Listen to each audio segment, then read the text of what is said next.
Estamos de volta! Hoje é um dia muito especial que a gente está trazendo aqui para você que está nos assistindo todas as informações, né? Algumas histórias e também prevenções sobre o câncer. E hoje eu recebo aqui na minha sala a doutora Maria José Femenias. Acertei? Acertou. Tudo bom, doutora? Seja Tudo muito bem. bem-vinda. Obrigada. Doutora que é especialista em cirurgia geral, né? E ela é especializada no aparelho digestivo, né, doutora? E também na questão psicossomática, que a gente vai falar um pouquinho também daqui a pouquinho, explicar como é que isso está associado, como as duas coisas estão aí associadas. Mas vamos falar agora sobre a questão do câncer coloretal. Eu tenho visto, doutora, como tem aumentado o número de pessoas com esse tipo de câncer. E principalmente jovens. Estava até vendo uma reportagem que estava passando por esses dias até, e me chamou muita atenção sobre essa questão. Tem alguma coisa a ver com o nosso estilo de vida de hoje está interferindo nessa questão? O estilo de vida influencia demais, mas também a questão dos diagnósticos mais precoces. Porque hoje nós temos a propedêutica armada, você tem mais condições de diagnóstico do que anteriormente. Mas com certeza o estilo de vida, o estresse da vida moderna tem corroborado com o aumento do câncer de cólon. E o câncer de cólon, as pessoas não dão muita importância. Daí como foi importante esse programa que vocês fazem. Porque quando se fala em check-up, as pessoas pensam muito no coração. E quando fala em câncer, pensa em próstata, mama e útero. Verdade. E o câncer de cólon, que é um dos que você pode diagnosticar antes que ele seja um tumor, ele fica meio de lado, porque existe também muito preconceito em relação ao tipo de exame. E também a falta de divulgação, de como é fácil e tranquilo você diagnosticar os pólipos, que são os precursores do câncer.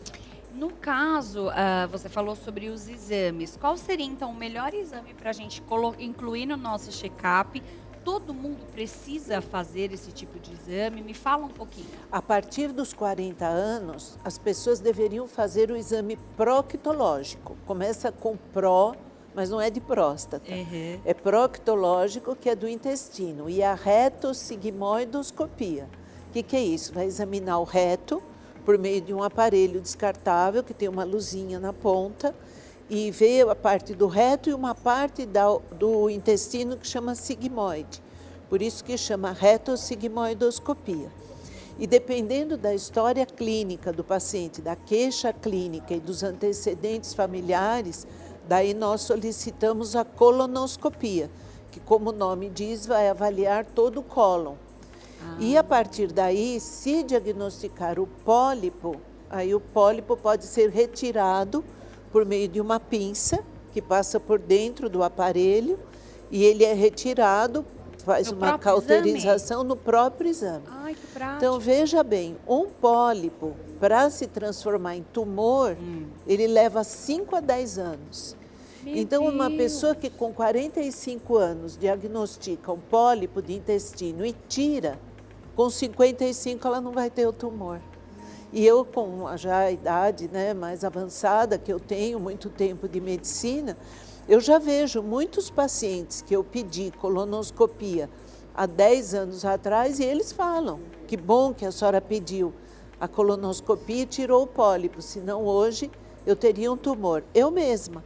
Eu fiz a minha primeira colonoscopia com 50 anos, foi normal. Tá. Com 55 eu tinha pólipo e foi retirado. Se eu não tivesse retirado aquele pólipo, hoje eu teria um tumor. Gente, olha que interessante. E uma dúvida, né? Por exemplo, eu perdi minha mãe, ela tinha 45 anos e nas últimas consultas que eu fiz de check-up, o médico disse que para pessoas que perderam, né, mãe, pessoas bem próximas, assim, de primeiro grau, tem que ser feito com 10 anos de antecedência da data que aquela pessoa faleceu. É isso mesmo? Eu acho que não precisa ser tão rígido assim. Tá. Eu acho que pode ser um pouco mais, eu acho que tudo é o bom senso. Certo. Então, na minha família, minha mãe teve câncer de cólon, então é obrigatório fazer colonoscopia. A época que deveria fazer seria com 45 anos agora, Certo. e 40 anos. Mas quando a mamãe teve, eu tinha 50. Era outro protocolo. Como os tumores agora têm aparecido mais frequentemente, então a idade tem diminuído.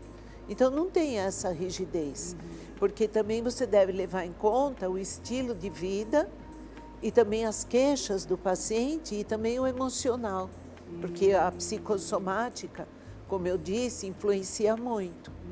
É Então, importante, né? não é? Você deve ter percebido isso. Eu acabei fazendo o exame por Fez bem. preciosismo. Foi ótimo, porque as pessoas têm uma ideia de que é um bicho de 7 cabeças, você não vê nada, não sente nada. O preparo é um pouquinho mais delicado, mas faz tudo certinho, ficou tudo bem. E aí, pelo menos, você tira aquele peso, né? Então, acho que a prevenção tá aí, né, doutora? Hoje os exames são tão modernos, a medicina tem tanta tecnologia, por que não fazer, não usar, né? Quando tem casos de câncer na família, o protocolo é, após os 40 anos, fazer a colonoscopia. Uma vez por ano. Se for normal, cada 5 anos. Cada 5 anos. Porque o pólipo, ele cresce muito devagar, entendeu?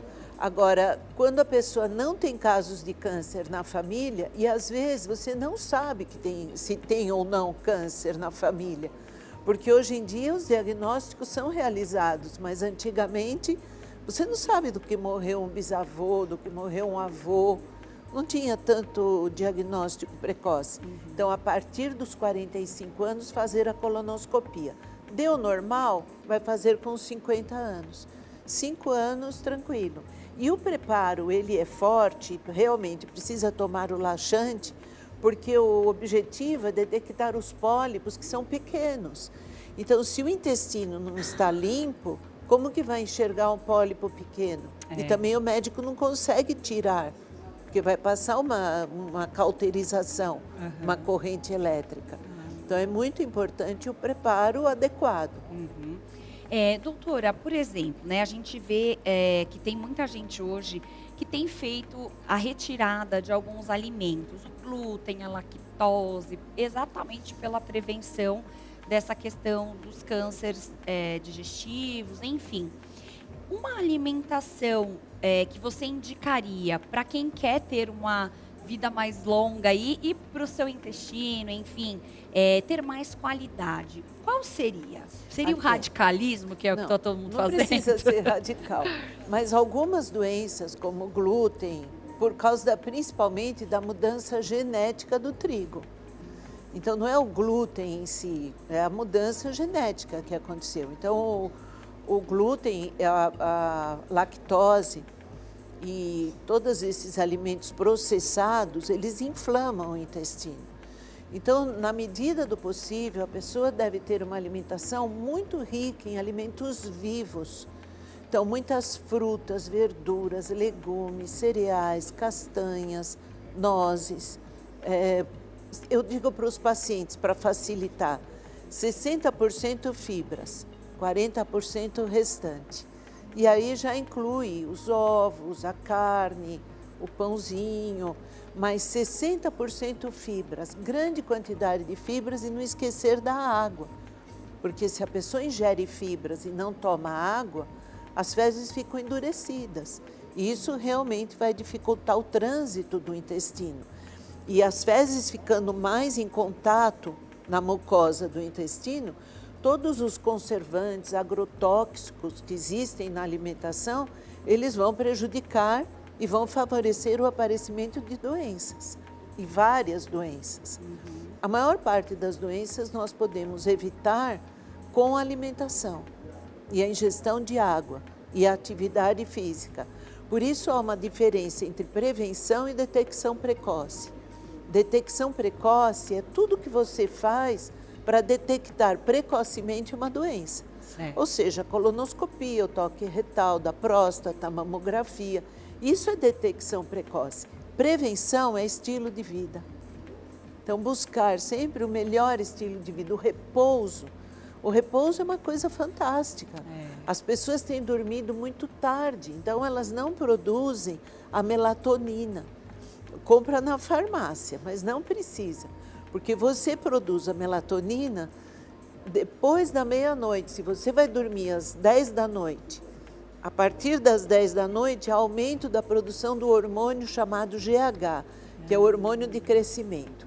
Se produzir o GH, a partir da meia-noite, produz a melatonina. E o que a melatonina faz?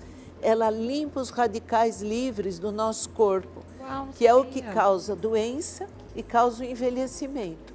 Então, veja bem, durante o sono, você está cuidando da tua saúde. Você está produzindo uma substância que limpa o teu corpo naturalmente. Olha, isso é saúde. Então, isso sem você precisar gastar na farmácia, ter ali, né? É uma coisa tão simples, né? Então, simples. O bom, ideal, então, dormir às 10 para ter aí um sono bem de qualidade. E dormir no escuro. Hoje a gente tem o risco do celular, da televisão, do iPad. As pessoas vão dormir com o celular e aquela luz no olho. Não vai produzir melatonina. Por isso que as pessoas estão muito doentes. E principalmente as crianças. Porque hoje as pessoas assistem a séries. E assim, não é radicalismo, mas não pode ser todo dia. Né? Deixa para o final de semana, coloca algumas regrinhas aí, até para nós mesmos, porque às vezes a gente, como adulta, fala, não, eu sou adulta, agora eu posso fazer o que eu quiser da minha vida. Mas acho que a gente tem que colocar algumas regras, né, para isso. Agora vamos falar um pouquinho dos sintomas, né?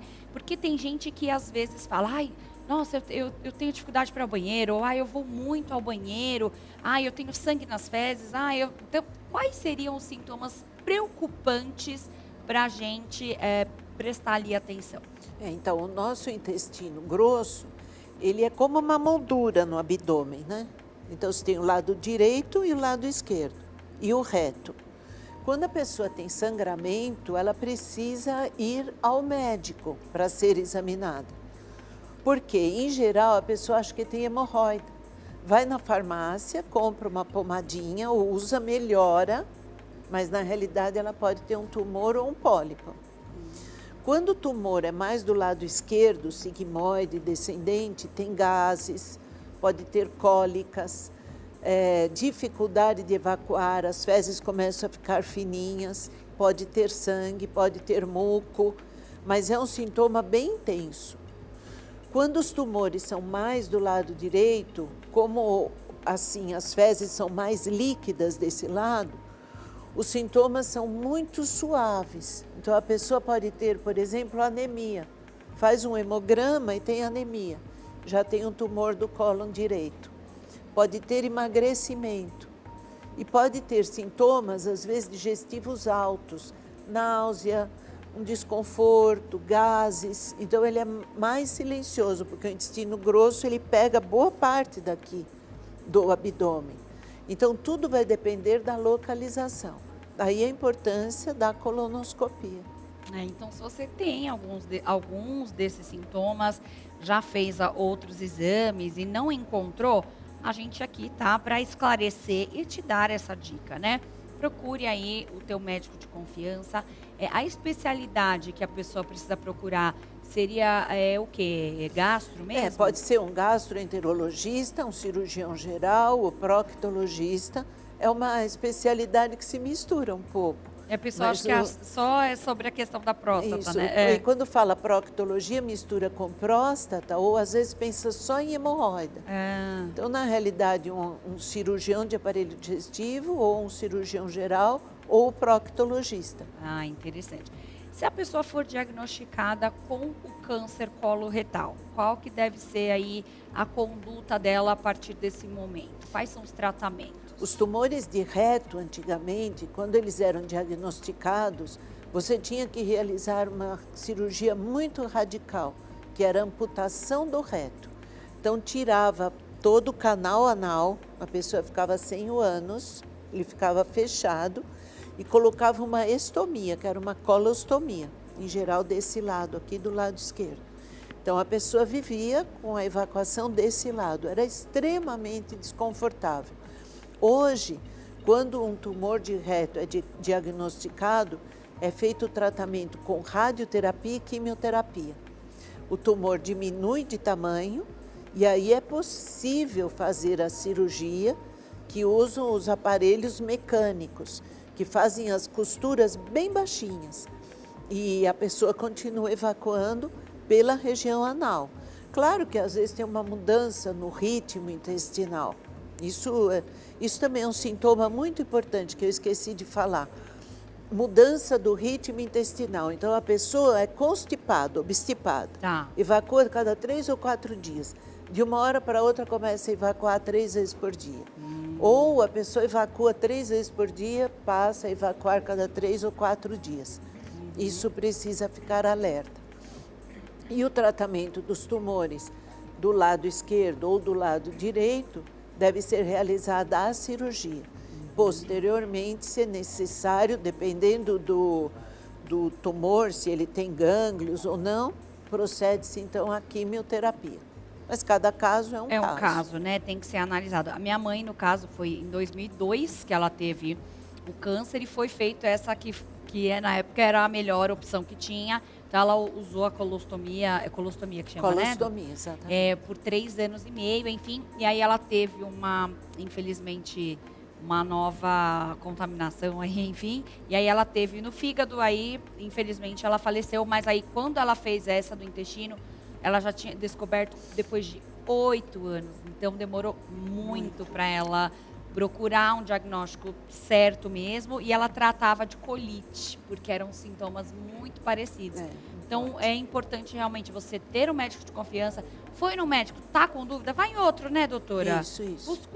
Busca outras opções também. Procure outras opções também, né? Então, anteriormente, quando fazia amputação do reto, a colostomia era definitiva. Isso. Hoje, você às vezes coloca uma colostomia temporária, que é para proteger a costura.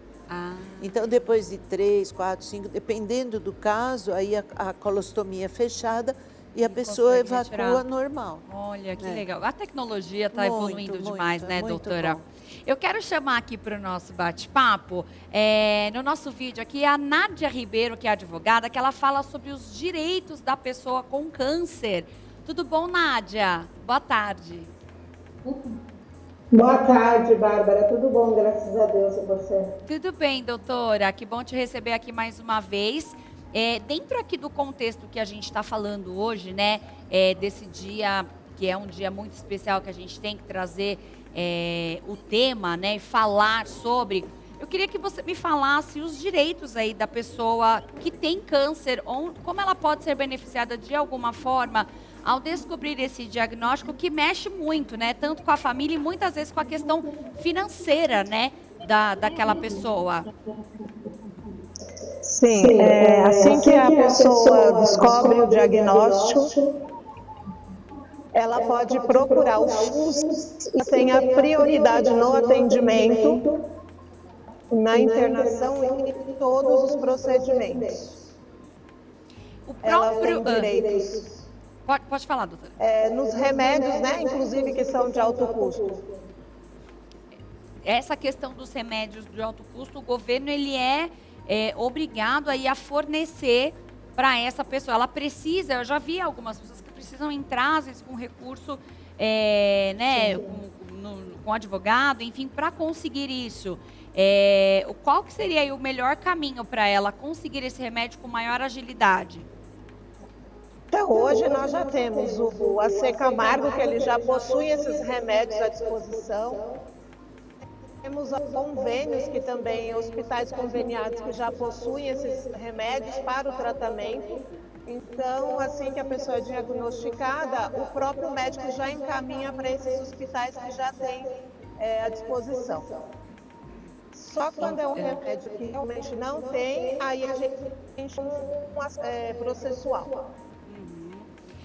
A gente vê realmente a cada dia que é uma doença que tem se falado muito, que tem sido olhada com mais carinho, né? Eu acho que por todas as pessoas. E no caso, por exemplo, de uma internação, que a gente sabe que aí já é um outro caso um pouco mais complicado. De uma internação que a pessoa precisa fazer com urgência. dentro do SUS ou até mesmo no particular, às vezes tem aí alguma questão que o paciente é impedido de fazer isso com um tempo hábil, mais rápido, né? Como que ela também pode proceder nesse caso, doutora? Aí tem que conversar com o médico do atendimento e pedir a prioridade no atendimento, a urgência.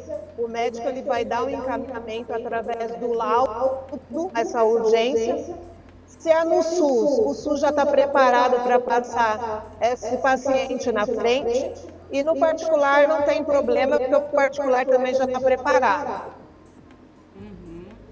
Então, realmente, caso que tiver qualquer dúvida, é melhor, né, nesse caso, procurar um advogado. A doutora Nádia, que é especialista nessa questão, pode te ajudar aí.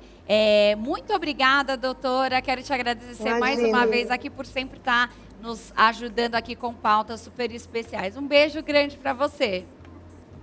Eu que agradeço, Bárbara. Estou sempre à disposição para outras pautas que vocês precisarem. Adoro aí o programa de vocês. Obrigada, doutora. Um ótimo dia. Imagina, tchau, tchau. Igualmente. Tchau, tchau.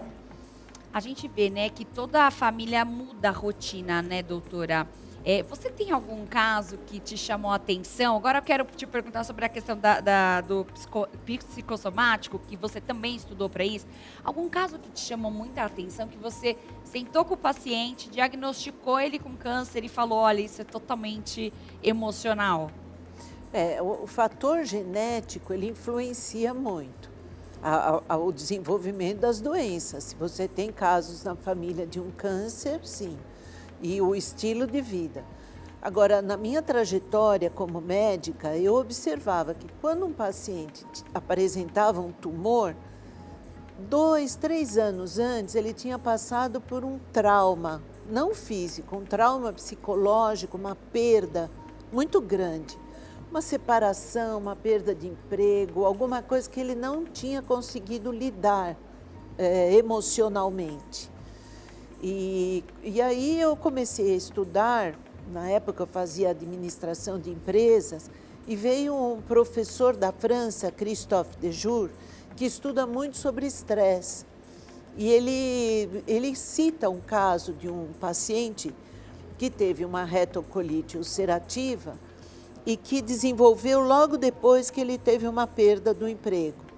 E eu comecei a ler esses livros e eu falei, nossa, isso daí faltou na faculdade, porque a faculdade de medicina, ela foca muito no físico. E claro, você tem que estudar o físico, você tem que saber como tratar, como dar a dieta, o medicamento, você precisa saber a anatomia, a fisiologia.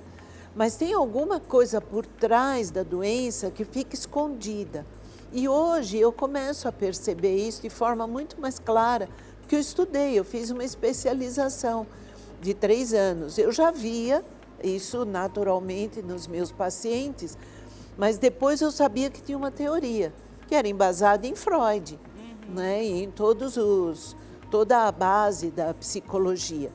E hoje eu percebo isso. Eu tive uma paciente que teve um tumor de cólon, inclusive eu fiz o trabalho terapêutico com ela, e ela era bem jovem, com 45 anos, ela teve um tumor, mas um tumor que levou a uma obstrução intestinal. E no trabalho terapêutico que eu fazia com ela, na 3ª sessão, eu perguntei para ela, aconteceu alguma coisa 2 anos atrás que você lembra? Aconteceu sim, eu estava em casa, aí meu filho entrou, ele me deu um beijo, e aí eu ouvi o barulho, ele pulou a janela e ele morreu. E ela falou dessa forma como eu contei para você, descritivo. Então aquele trauma foi tão intenso que é como se a pessoa apagasse a mente. E quando você apaga a mente, o corpo ele começa a reagir. E dá um distúrbio que a gente chama neuroendócrino imunológico. E começam a aparecer doenças que, evidentemente, a pessoa já tinha tendência. Aí, associado com estilo de vida, genética, aí aparece uma doença, em geral, grave. Foi muito bom esse trabalho que eu fiz com ela, porque ajudou, inclusive, a filha, que era uma pessoa que agia igual a mãe. Quando soube que a mãe tinha um tumor, ela foi para casa de uma amiguinha, sabe? Então, como se aquilo não fosse importante. Então, a emoção, ela deve ser trabalhada. A pessoa deve ter o autoconhecimento. E tudo que acontece na nossa vida, a gente deve tentar entender.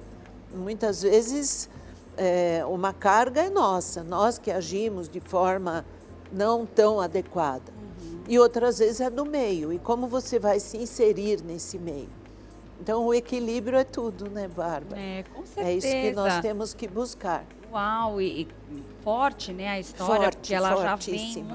muitas coisas. E é tão interessante porque, às vezes você pergunta para a pessoa se ela foi diagnosticada com câncer, e aí algumas pessoas que eu pergunto, você faz terapia? E essa pessoa fala, não preciso.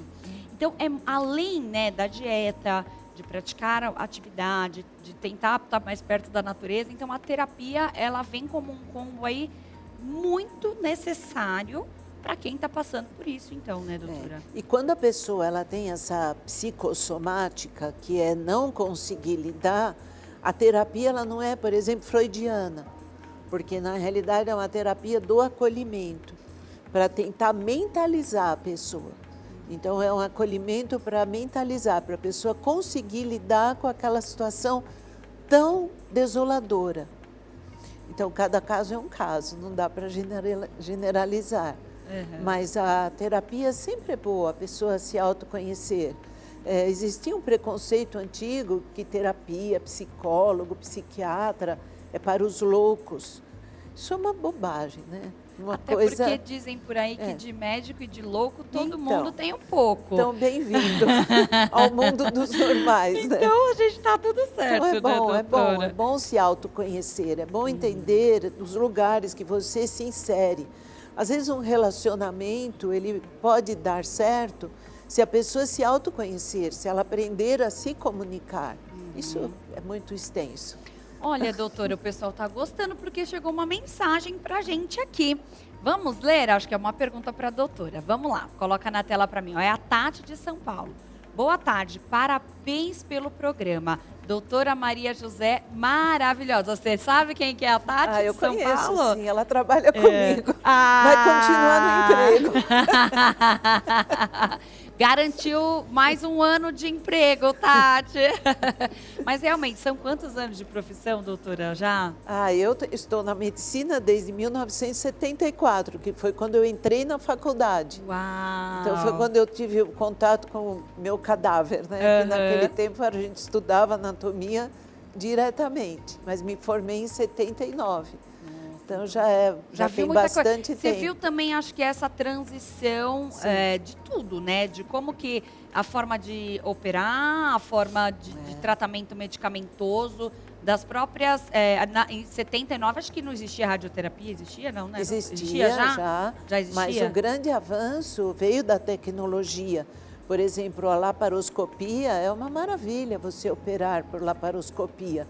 Antes, para tirar uma vesícula, você levava às vezes 2, 3 horas. O paciente ficava com uma incisão, um corte enorme, muita dor. O auxiliar tinha que ficar segurando as costelas. Agora, você faz a cirurgia em 20 minutos com a laparoscopia. E o avanço da radioterapia, que antes causava muito transtorno, porque dava enterite actínica, que é a inflamação do intestino por causa da radioterapia.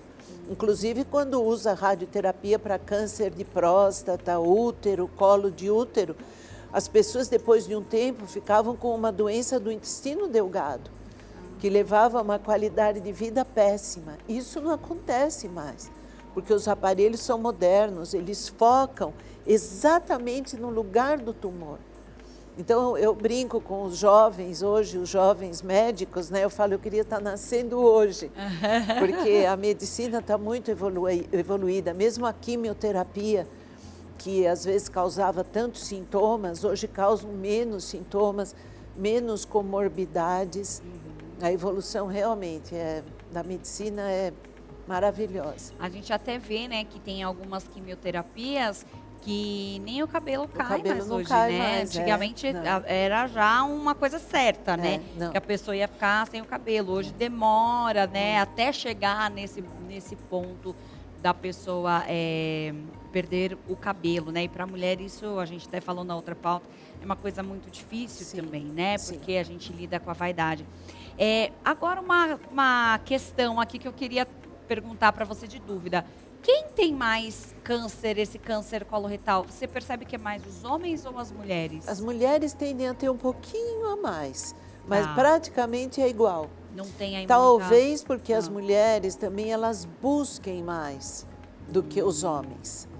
Mas é muito semelhante, muito semelhante. Engraçado, né? Porque assim, Muito próximo. a gente, na minha cabeça, eu imagino que o câncer coloretal, ele venha muito pelo estilo de vida mesmo, né?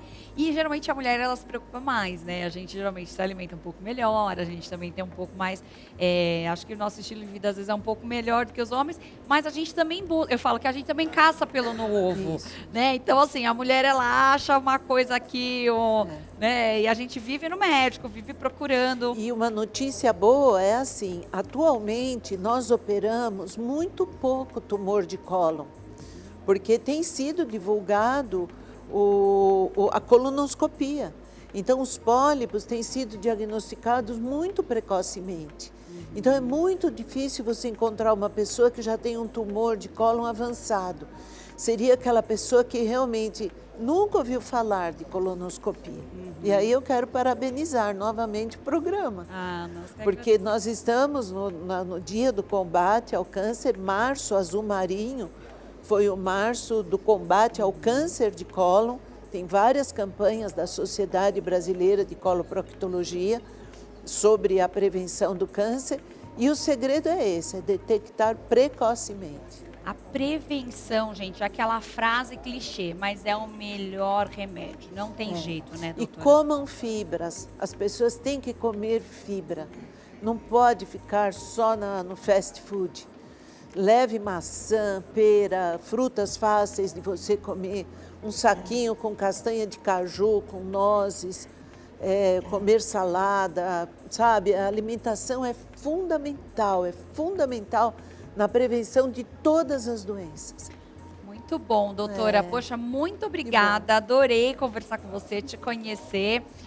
Que você tenha aí muitos e muitos anos ainda para poder estar na medicina, porque apesar de você falar que você gostaria de ter nascido hoje, os médicos, né, de um tempo atrás, eles são ainda os melhores que a gente tem. Então, eu quero agradecer pelo esforço, por toda a dedicação, por ter salvado já tantas vidas, principalmente nessa questão do câncer, que a gente sabe que é muito devastador para quem perde, né?